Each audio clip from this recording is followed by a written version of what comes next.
வணக்கம். இது viral video Azeem see you. நான் உங்கள் அசீம்.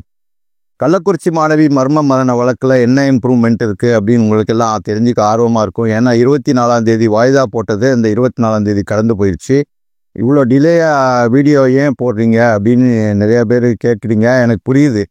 ஸோ நான் 24ஆம் தேதியே இந்த வீடியோவை போட்டிருக்க முடியும். அப்படி போட்டிருந்தேன்னா என்ன சொல்லியிருக்க முடியும் அப்படின்னா, இது மாதிரி போலீஸார் பதில் மனு தாக்கல் பண்ணிட்டாங்க, வழக்கை அடுத்த மாதம் 6ஆம் தேதிக்கு ஒத்தி வச்சுருக்காங்க, இவ்வளோ தான் சொல்ல முடியும். ஸோ இதை நான் 24ஆம் தேதியே உங்களுக்கு சொன்னேன்னாக்கா என்ன போலீஸ் தாக்கல் பண்ண மனுவில் என்ன இருக்குது அப்படிங்கிற விஷயத்த உங்களுக்கு சொல்ல முடியாது. ஸோ அந்த மனுவில் என்ன இருக்குது அப்படிங்கிறது எனக்கு அந்த மனுவோட காப்பி கையில் வந்ததுக்கு அப்புறம் தான் நான் உங்ககிட்ட பேசணும் அப்படிங்கிறனால தான் இந்த டிலே ஆகிருக்கு. ஸோ நேற்று தான் எனக்கு அந்த காப்பி கிடச்சிது. ஸோ அதை பாதி தான் படிச்சிருக்கேன். மொத்தம் 27 பக்கம் கொண்ட ஒரு பதில் மனுவை போலீஸார் தாக்கல் பண்ணியிருக்காங்க போலீஸ் தரப்பில். ஏன்னா நம்ம கொடுத்த ஆட்சேபனைகள் எல்லாத்தையுமே டிசைன் பண்ணி அதை ஒவ்வொன்றையும் மறுத்து அவங்க பதில் கொடுக்கணும் இல்லையா, அதுக்காக 27 பக்கங்கள் கொண்ட அந்த பதில் மனுவை அவங்க தாக்கல் பண்ணியிருக்காங்க. அந்த பதில் மனுவில் என்ன இருக்குது அப்படிங்கிறதுக்கு எனக்கு படித்து புரிஞ்சுக்கிறதுக்கு கொஞ்சம் டைம் எடுத்துச்சு. அதனால் இருந்தாலும் அதில் பாதி தான் படிக்க முடிஞ்சுது. மீதி பாதியை படித்ததுக்கப்புறம் அதில் உள்ள டீட்டெயில்ஸு நான் என்னன்றது சொல்கிறேன். இப்போது அதில் உள்ள டீட்டெயில்ஸு படித்த வரைக்கும் உள்ள டீட்டெயில்ஸில் எனக்கு நிறையா சந்தேகங்கள் இருக்குது. பாப்பா மோகன் சார் என்ன சொன்னார் அப்படின்னா, இதை படிச்சுக்குங்க, நீங்கள் என்ன சொல்லணுமோ அதை மக்களுக்கு சொல்லுங்கள், ஆனால் விமர்சனம் பண்ணாதீங்க அப்படிங்கிற வார்த்தைகளை அவர் சொன்னார். அதில் எவ்வளோ தூரம் உண்மை இருக்குது அப்படிங்கிறது எனக்கு புரிஞ்சிச்சு.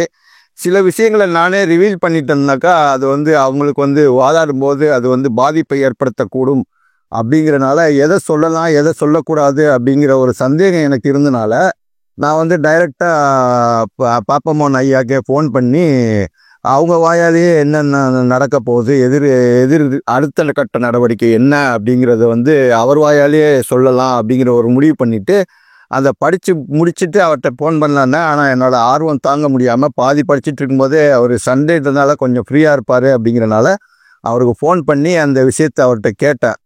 எனக்கு இருக்கிற சந்தேகம், மக்கள் எனக்கு ஃபோன் பண்ணி கேட்ட சந்தேகங்கள் எல்லாத்தையும் வச்சு அவர்கிட்ட சில விஷயங்கள் கேட்டிருக்கேன். அதுக்கு அவர் பதில் கொடுத்துருக்காரு.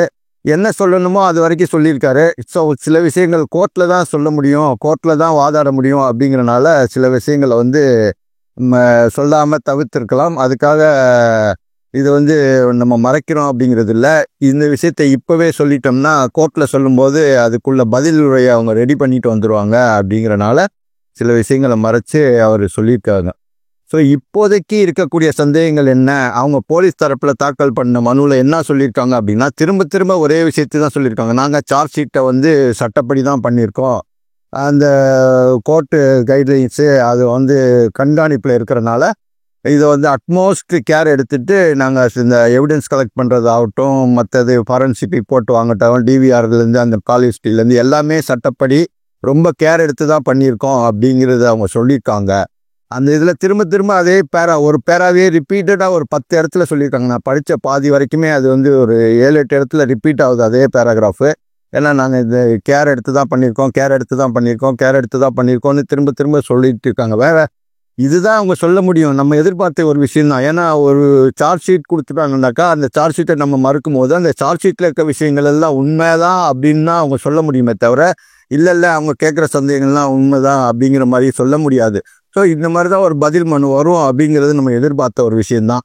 ஸோ அதே மாதிரியே ஒரு பதில் மனு அவங்க தாக்கல் பண்ணியிருக்காங்க. அந்த பதில் மனுவில் என்ன இருக்குது அப்படிங்கிறத பாப்பா மோகன் சார் அடுத்த கட்ட நடவடிக்கை அப்புறம் எனக்கு இருக்கிற சந்தேகங்களை எங்களுடைய கலந்துரையாடல் மூலமாக நாங்கள் பேசி அதை ரெக்கார்ட் பண்ணி போட்டிருக்கேன். அதை நீங்கள் கேட்டு புரிஞ்சுக்குங்க. ஒரே ஒரு விஷயம் மட்டும் சொல்லிக்கிறேன்.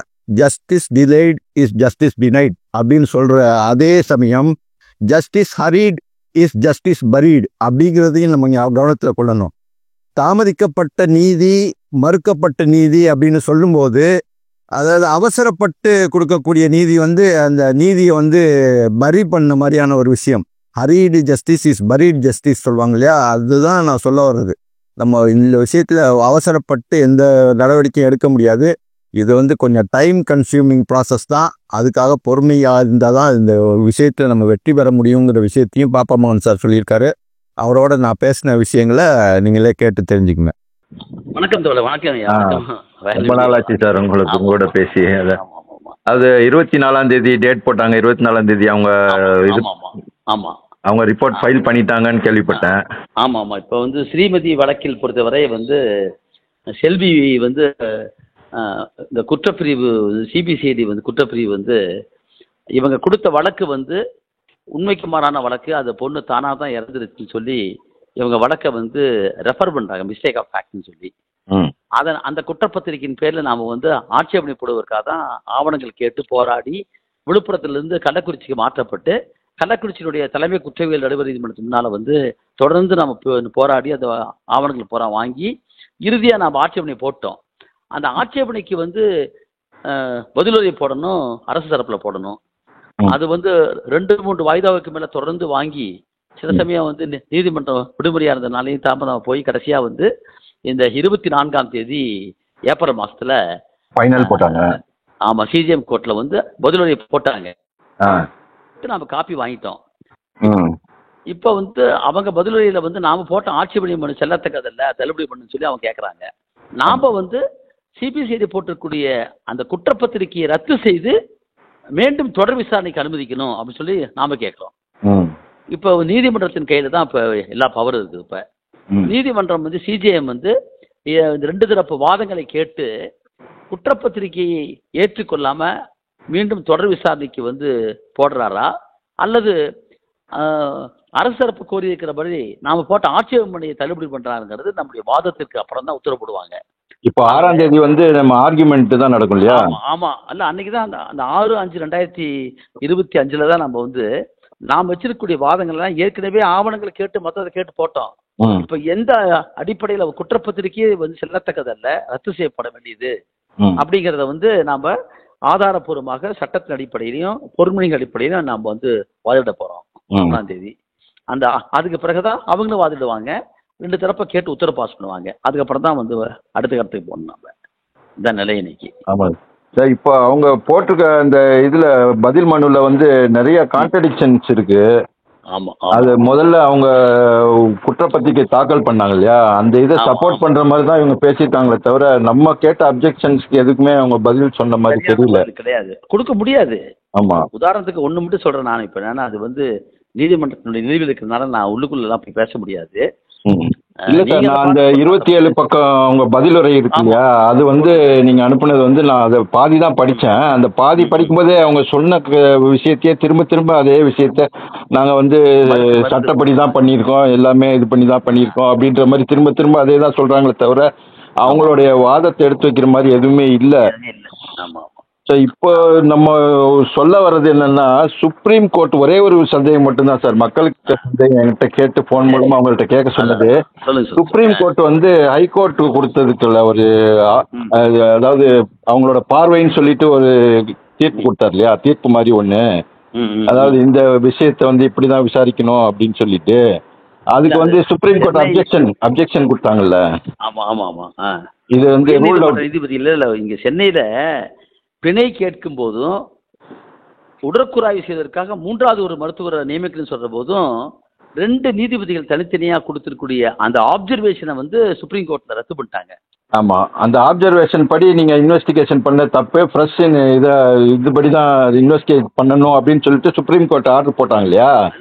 ஆனா அதுக்கு முன்னாடி ரத்து பண்ணிட்டு அந்த 2 ஆப்சர்வேஷனும் ஒரு வழக்க முழுமையா விசாரிக்கப்படாம சொல்லக்கூடாது அப்படிங்கறத உயர்நீதிமன்ற நீதிபதிகளுடைய அந்த ஆப்சர்வேஷன் மட்டும் இஷ்யூ பண்ணிட்டு மற்றபடி நீங்க விசாரணை செய்யணும்னு சொல்றாங்க. ஆனா இவங்க என்ன பண்றாங்கன்னா, ஏற்கனவே நான் விசாரிச்சுட்டு ரெடி பண்ணிட்டோம், சார்ஜ் ஷீட் ரெடி பண்ணிட்டோம் டிக்ளேர் பண்றாங்க. நீங்க சரியா சொன்னீங்க. ஆகவே நீங்க ஏற்கனவே முடிவெடுத்துட்டு வந்து ஒரு வழக்கு விசாரிச்சு அதுக்கு தகுந்த மாதிரி குற்றப்பத்திரிகை தாக்கல் பண்ணிட்டீங்க. அந்த குற்றப்பத்திரிகை தான் நம்ம இப்ப வந்து ஆட்சேபனை பண்ணி முறையீடு பண்றோம். இருக்க மக்களுக்கும் எனக்கு இருக்க ஒரே ஒரு சந்தேகம் தான், சுப்ரீம் கோர்ட் ஆர்டர் போட்டதுக்கு அப்புறம் இவங்களோட மறு விசாரணை மாதிரி எதுவுமே பண்ணல, ஏற்கனவே பண்ணுனத அப்படியே அவங்க சார்ஜ் ஷீட் ரெடி பண்ண சார்ஜ் ஷீட் அப்படியே ஃபைல் பண்ணிட்டாங்க. அப்ப சுப்ரீம் கோர்ட் சொன்னதுக்கு மீறி தான் இவங்க பண்ணிருக்க மாதிரி ஆகுது. அதுதான் என்னோட சந்தேகம். நானும் திருப்பி சொல்லிக்கிறேன், இந்த காவல்துறை அதிகாரிகள் போட்டிருக்கிற ஸ்டேட்டஸ் ரிப்போர்ட்டை வச்சு அவங்க கொடுத்தாங்க. அதுதான் சொல்றேன். ஆனா அந்த ஆப்சர்வேஷன் எப்ப ஒரு வழக்க முழுமையாக குற்றப்பத்திரிக்கை தாக்கல் பண்ண பிறகுதான் கொடுக்கணுமே தவிர அதுக்கு முந்தி கொடுக்க முடியாது. ஆகவே அந்த 2 ஆப்சர்வேஷனையும் அவங்க வந்து எடுத்துக்கூடாதுன்னு சொல்லிட்டாங்க. அப்போ என்ன பண்ணிருக்கணும் என் பிரகாரம் சிபிசிஐடி நீங்கள் கொடுத்த ஸ்டேட்டஸ் ரிப்போர்ட் பேஸ் பண்ணி தான் கொடுத்துருக்காங்கன்னு சொல்லி அவங்க சொல்லுவாங்க. அப்படின்னா அதுவே தப்பாக போச்சு. அப்போ கொடுத்த ஸ்டேட்டஸ் ரிப்போர்ட், ஏன்னா நீங்கள் மருத்துவரில் முதல் மருத்துவ கூறாய்வே தப்பாக போச்சு. ஆகவே தான் நீதிமன்றமே வந்து குழுவை போட்டுச்சு. ரெண்டாவது பண்ணக்கூடிய குழு கொடுத்த ரிப்போர்ட்டையும் ஜிப்பர்ல கொடுத்து நீங்க வந்து ஒழுங்குபடுத்தி வாங்கியிருக்கீங்க. ஒண்ணு, அப்ப மருத்துவர்களுடைய கூறாய்வு அறிக்கையிலேயே நீங்க பண்ண போட்டுக்கிற அந்த வந்து ஆவணங்களே தப்பு இருக்குன்னு தெரிஞ்சு போச்சு. இப்போ ஒண்ணு. இரண்டாவதாக நீங்க ஹேண்ட் ரைட்டிங் எக்ஸ்பர்ட் வச்சு சொல்றீங்க. கையெழுத்தினுடைய அறிக்கை எப்பயுமே முழுமையானதல்ல. It is not a conclusive proof. அதை நம்ம வந்து எந்தெந்த வகையில் அது செல்லுபடி ஆகக்கூடிய, ஏன்னா அந்த பொண்ணுகிட்ட அவங்க அப்பா அம்மாட்ட இருக்கக்கூடிய டாக்குமெண்ட்ஸை வச்சோ பத்திரம் எடுக்கல. ஸ்ரீமதியினுடைய நண்பியா இருக்கக்கூடிய தோழியா இருக்கக்கூடிய தான் அந்த நோட்டு புக் இருந்தது அப்படின்னு ஒன்று வாங்கிட்டு வந்து அதை வச்சு கம்பேர் பண்றீங்க. சரின்னு சொல்லிட்டு அதையே நாம வந்து சந்தேகத்துக்குள்ளாக்குறோம். வழக்கை வந்து கையெழுத்து நிபுணருடைய ஒரு அறிக்கையை மட்டும் வச்சுட்டு முடிவு செய்ய முடியாது. இப்போ வந்து தம்ப் இம்ப்ரெஷன் இருக்குன்னு வச்சுங்க, கை ரேகை, அது 100க்கு 100 வந்து விஞ்ஞானபூர்வம் நிரூபிக்கப்படக்கூடியது. இன்னொருத்தருக்கு அந்த மாதிரி இருக்காது. ஆனா கையெழுத்து அப்படி அல்ல. 3 ஆண்டுக்கு ஒரு முறை கையெழுத்து போற யாருக்குமே மாறக்கூடிய ஒன்று. ஆகவே கையெழுத்தினுடைய அறிக்கை மட்டும் வச்சிருக்க சொல்ல முடியாது. அப்புறம் மருத்துவ சோதனையே பண்ணாத சைக்காட்ரிக் டாக்டர்ஸ் இருக்காங்கல்ல, உளவியல் மருத்துவர்கள், அவங்க வந்து இந்த பொண்ணுக்கு சூசைட் மென்டாலிட்டி இருந்தது அப்படிங்கறத ஆவணங்களை வச்சு சொல்றாங்க அவங்க. ஆமா, இன்பர்சன் இன்டர்வியூ எதுவுமே இல்லாம ஆவணங்கள் வச்சு யூகத்தின் அடிப்படையில் சொன்ன மாதிரி சொல்றது வந்து அது எப்படி நான் ஏத்துக்க முடியும்? ஒருத்தர் பரிசோதனை படி கொடுக்கறது வேற, பரிசோதிக்கப்பட்டு கொடுக்கப்பட்ட ஆவணத்தின் அடிப்படையில் கொடுக்கற உத்தரவு வேற, வித்தியாசம் இருக்குது. இவைகளை போராத்தையுமே நம்ம வந்து அங்க வந்து பேசுவோம். நான் உன்னை மட்டும் இந்த இடத்துல தெளிவுபடுத்த விரும்புறோம். நீங்க முதல்ல உண்மை யாரா நீதிமன்றத்துக்கு வரக்கூடிய யாரா இருந்தாலும் சுத்தமான கரங்களோடு வரணுங்கிறதும், உண்மை பொறுமைகளை மறைக்க கூடாதுங்கிறதா அடிப்படை. எப்பயுமே a man who comes to the court should come with clean hands and non-suppression of facts அப்படின்னு சொல்லுவாங்க. நீங்க சுத்தமான கரங்களோடும் அப்புறம் உண்மைகளை மறைக்காமலும் கொண்டு வரணும். இதான் சட்டத்தின் அடிப்படை. சுப்ரீம் கோர்ட் ஆகட்டும், ஹைகோர்ட் ஆகட்டும், அல்ல எந்த உரிமையல் நீதிமன்றம், குற்றவியல் நீதிமன்றம் எதுவாகட்டும், நீதிமன்றத்தில் நீதி கேட்டு வரக்கூடியவன் நீ முதல்ல நீதியா இருக்கணும். எப்பயுமே man who seeks equity must do equity. அதான் லா. இங்க முதல்ல வந்து அந்த பொண்ணு கீழே விழுந்துருச்சு அப்படிங்கிற செய்தி காவல்துறைக்கு ஏற்கனவே தெரிந்திருந்தும், டிஎஸ்பி உட்பட சம்பவத்துக்கு வந்து அந்த இடத்துல போய் பாடியை பார்த்து நீங்க ஆய்வு செஞ்சிருந்தோம், பின்னால 11:30 மணிக்கு நீங்க வந்து செல்வி கிட்ட வந்து புகார் பெற்றுதான் இந்த வழக்கு விசாரிக்க ஆரம்பிங்க. அப்ப 11:30க்கு முன்னால் நடந்திருக்கக்கூடிய முதல் இன்வெஸ்டிகேஷன் ஏன் சப்ரஸ் பண்ணீங்க? அப்ப காவல்துறைக்கு தெரிஞ்சிருந்தும் கூட ஏன் அப்பயே எஃப்ஐஆர் போடல? முதல் தகவல் என்பதை மறைத்து முதல்ல பண்ண இன்வெஸ்டிகேஷனை மறைச்சிட்டு பின்னால உங்க சௌரியத்துக்கு நீங்க 11:30 மணிக்கு வந்து சம்பவத்தை பார்க்காத அம்மாட்ட வந்து அந்த அம்மா வந்து கொடுத்துருக்க ஒரு அறிக்கையை வாங்கி உங்க இஷ்டத்துக்கு வந்து சிபிசிஐடிக்கு மாத்தி வழக்கை வந்து புலனாய்வு செய்திருக்கீங்கிறது நம்முடைய சார்பு எப்பயுமே நான் சொல்றது. So it is not a proper fair impartial investigation. It is lopsided, tainted, perfunctory investigation-ங்கிறது நம்முடைய வாதம். இது வந்து ஒருதலைபட்சமான ஏற்கனவே முடிவெடுத்து கொண்டு அதற்கேற்ப செயல்பட்டுக்கூடிய ஒரு புலன் விசாரணை. ஆகவே இதை நம்ம ஏத்துக்கல போறாமே அப்படிங்கறத நம்ம வந்து ஆதாரப்பூர்வமா சட்டத்தின் அடிப்படையிலும் ஆவணத்தின் அடிப்படையிலும் நம்மள்கிட்ட இருக்கிற ஒரே இது வந்து அந்த கோர்ட் வந்து நம்மளுடைய வாதங்களை ஏத்துக்கிற மாதிரியான வாதங்களை நம்ம எடுத்து வைக்கணுங்கிறது தானே. ஆமாமா, அது கன்வின்சிங் த கோர்ட் தானே எப்பயுமே. talent we have got it unless we impress the judge, convince the judge on the point that we reiterate, it is not so easy to get the order in our favor. இன்னொரு ஒரே ஒரு விஷயம், அதை படிச்சதுல அந்த இதை வந்து அந்த டிவிஆர்ல இருந்து ஹார்ட் டிஸ்க்ல இருந்து காப்பி பண்ணணும் அப்படின்னு சொன்னாங்க சார். அது ரொம்ப லார்ஜ் ஃபைல்ஸா இருக்கு, அதனால காப்பி பண்ணும்போது 2 வாட்டி மிஸ்டேக் ஆயிடுச்சு அப்படின்னு. எனக்கு ஒரே ஒரு டவுட், இந்த டிவிஆர் வந்து காப்பி பண்ணி எடுப்பாங்களா இல்ல டிவிஆரே அப்படியே சீஸ் பண்ணுவாங்களா ஒரு கிரைம் சீன்ல இருந்தா?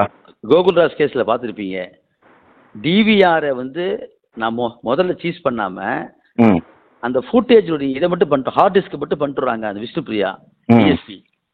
பின்னால் அந்த அம்மா இறந்த பிறகு நாம முறையா வந்து அந்த ஸ்டாலின் சொல்லக்கூடிய ஐஓ வந்து அசிஸ்டன்ட் கமிஷனர் வந்து அந்த டிவிஆரை சீஸ் பண்ணிடுறாரு. டிவிஆரை சீஸ் பண்ணி அதை ஃபரன்சிக் அனுப்புறாங்க, ரசாயன பரிசோதனைக்கு அனுப்பிச்சு அங்க ஆய்வுக்குட்படுத்தி தான் அந்த காப்பி போடுறாங்க. அதான் முறை எப்பயுமே முறை. இவங்க அது வேற மாதிரி காப்பி பண்ணோம், காப்பி ஆக மாட்டேன்டுச்சு, அதுக்குள்ள ரயாட் வந்து எல்லாமே இது பண்ணிட்டாங்க அப்படின்ற மாதிரி கொண்டு வர்றாங்க. அந்த சிசிடிவி ஃபுட்டேஜ் இல்லையே, அவன் ஒத்துக்கிறானுங்க. 20க்கும் மேற்பட்டக்கூடிய சிடியை வந்து ஓப்பனே பண்ண முடியாது. ஓப்பனே பண்ண முடியல. ஆமா, அது போட்டது. இதெல்லாம் நிறைய இருக்குது. இப்போ அது எலக்ட்ரானிக் எவிடன்ஸ்ல நம்ம இப்ப பேசக்கூடாது. அதை வந்து ஆமா பேசுவாங்க, அதை பார்த்துப்போம் என்னன்ட்டு. அதனால நம்மகிட்ட நேர்மையும் உண்மையும் இருக்குது, சத்தியமும் இருக்குன்னு சொன்னா சட்டத்தின் அடிப்படையில் அது நம்ம வந்து வெல்லுவோம் கண்டிப்பா. அதுல வந்து சந்தேகம் கிடையாது. பார்ப்போம். நன்றி. இந்த மரணத்துல உள்ள உண்மைகள் வெளிச்சத்துக்கு வரணுங்கிறதுக்காக தான் சார் இது. ஆமா, உண்மையோட முயற்சியில கடைசியா வந்திருக்குது. இதுலயும் வெற்றி பெற்றாதான முடியும் நாம. ஆமா இதுல முதல்ல இதை அக்செப்ட் பண்ண வைக்கணும் கோர்ட்டை. நம்மளுடைய இதை அதுதான் ஃபர்ஸ்ட் எய்மா இருக்கணும். உங்களுடைய முயற்சிக்கு வாழ்த்துக்கள் சார். மக்கள் சார்பாகவும் என் சார்பாகவும் வாழ்த்துக்கள். நீங்க கொடுக்குற இன்ஸ்பிரேஷன் தான் இது போறான். இந்த மாரல் சப்போர்ட் தான் நம்மள பிரிச்சு வச்சு பேச. அது ராமருக்கு வந்து அணில் யூஸ் உதவி செஞ்ச மாதிரி தான் சார் என்னோட உதவி. இதுக்கு உங்களுடைய இதுதான் மெயினான பங்கு வந்து உங்களோட தான். நன்றி தொடர். உங்களுடைய பணி தொடர வாழ்த்துக்கள் சார். நன்றி. நான் எல்லா தோழர்கள் சுரேஷ் பண்ற ஒரு பெரிய குழுவே இருக்கிறோம். பண்ணிக்கோ. ஸோ இதுதான் நானும் அவரும் பேசின உரையாடல். இந்த உரையாடல் மூலமாக உங்களுக்கு இருக்கிற சந்தேகங்களை நீங்கள் கமெண்ட் செக்ஷனில் வந்து சொல்லுங்கள். என்னென்ன சந்தேகங்கள் இருக்குது அப்படிங்கிறத நீங்கள் உங்கள் கமெண்ட் செக்ஷனில் சேர்த்துனா அந்த கமெண்ட் செக்ஷனில் இருக்க சந்தேகங்களை வந்து நான் பாப்பாமோகன் சாருக்கு எடுத்து சொல்கிறதுக்கு அடுத்து பேசும்போது எடுத்து சொல்கிறதுக்கு ஒரு வாய்ப்பாக இருக்கும். ஸோ மறக்காமல் நீங்கள் உங்களுடைய சந்தேகங்களையும் உங்களுடைய கமெண்ட்டுகளையும் கமெண்ட் செக்ஷனில் வந்து சொல்லுங்கள். ஜஸ்டிஸ் ஃபார் ஸ்ரீமதி அப்படிங்கிற ஒரு விஷயத்தை மட்டும் போடாமல் கமெண்ட்டில் என்னென்ன சந்தேகங்கள் இருக்கோ அதையும் சேர்த்தே போடுங்க அப்படிங்கிறத ஒரு வேண்டுகோளாக வச்சுக்கிறேன்.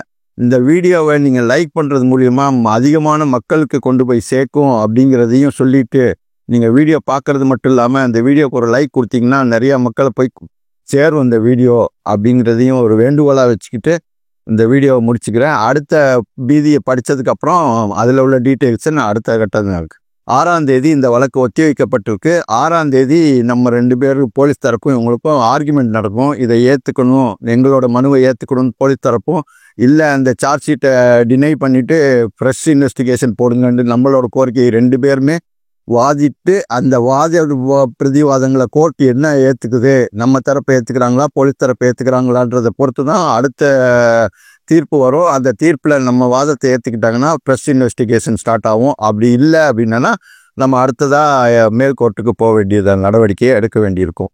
இப்போதைக்கு இவ்வளோதான். அடுத்த வீடியோவில் பார்ப்போம். நன்றி, வணக்கம்.